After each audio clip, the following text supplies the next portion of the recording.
Hello everyone, welcome back to my channel. So ఈరోజు recipe వచ్చేసి chicken fry. దీనికి కావాల్సినవి ఆయిల్, ఉల్లిపాయ ముక్కలు, పచ్చిమిర్చి,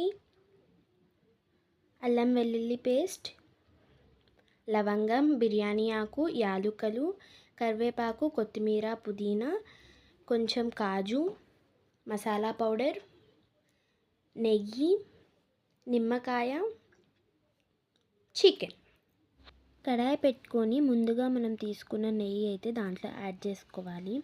దాని తర్వాత మనం కాజు అయితే వేసుకోవాలి. దాన్ని మంచిగా వేయించుకోవాలి. లో ఫ్లేమ్లో పెట్టుకోవాలి.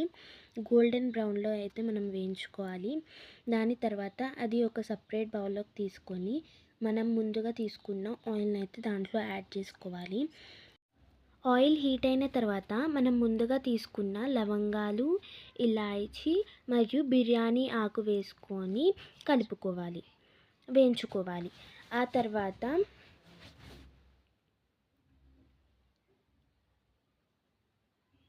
మనం ముందుగా తీసుకున్న ఉల్లిపాయ ముక్కల్ని దాంట్లో వేయాలి. వేసిన తర్వాత వాటిని లో ఫ్లేమ్లో పెట్టి మంచిగా గోల్డెన్ బ్రౌన్ కలర్లో వచ్చే వరకు మనం దాటిని వేయించుకోవాలి. ఆ తర్వాత పచ్చిమిరపకాయలు కూడా దాంట్లో వేసుకొని అండ్ కరివేపాకు ఇవి కూడా వేసుకొని మనం లో ఫ్లేమ్లో పెట్టి వేయించుకోవాలి. ఆ తర్వాత కొత్తిమీర, పుదీనా కూడా వేసుకోవాలి.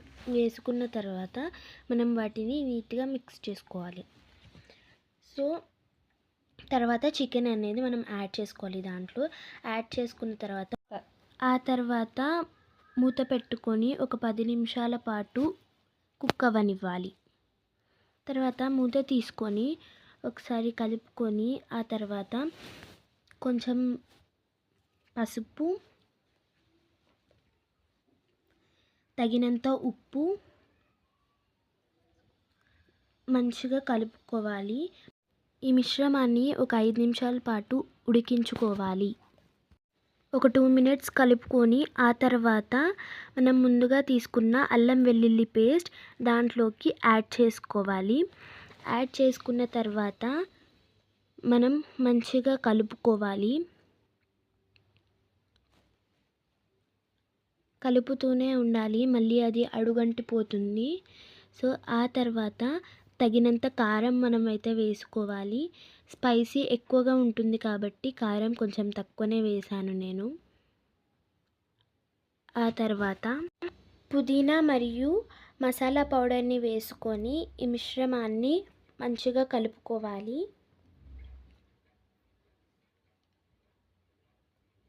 కలుపుకున్న తర్వాత అదే దానిలో మనము కొంచెం కొత్తిమీర యాడ్ చేసుకోవాలి. మరియు ముందుగా వేయించి పెట్టుకున్న కాజునైతే మనం దీంట్లోకి యాడ్ చేసుకోవాలి. ఈ మిశ్రమాన్ని మొత్తం ఒకసారి కలుపుకోవాలి. దానిలోకి నిమ్మకాయ రసం వేసుకోవాలి. వేసుకున్న తర్వాత స్టవ్ ఆఫ్ చేసి మనం ఒకసారి మిక్స్ చేసుకోవాలి. అంతే, చిన్నపిల్లలు ఇష్టంగా తినే యమ్మీ చికెన్ ఫ్రై అయితే రెడీ అయిపోయింది. ఈ వీడియో మీకు కనుక నచ్చినట్లయితే like, share, subscribe and do follow for more videos. Bye bye. Thank you.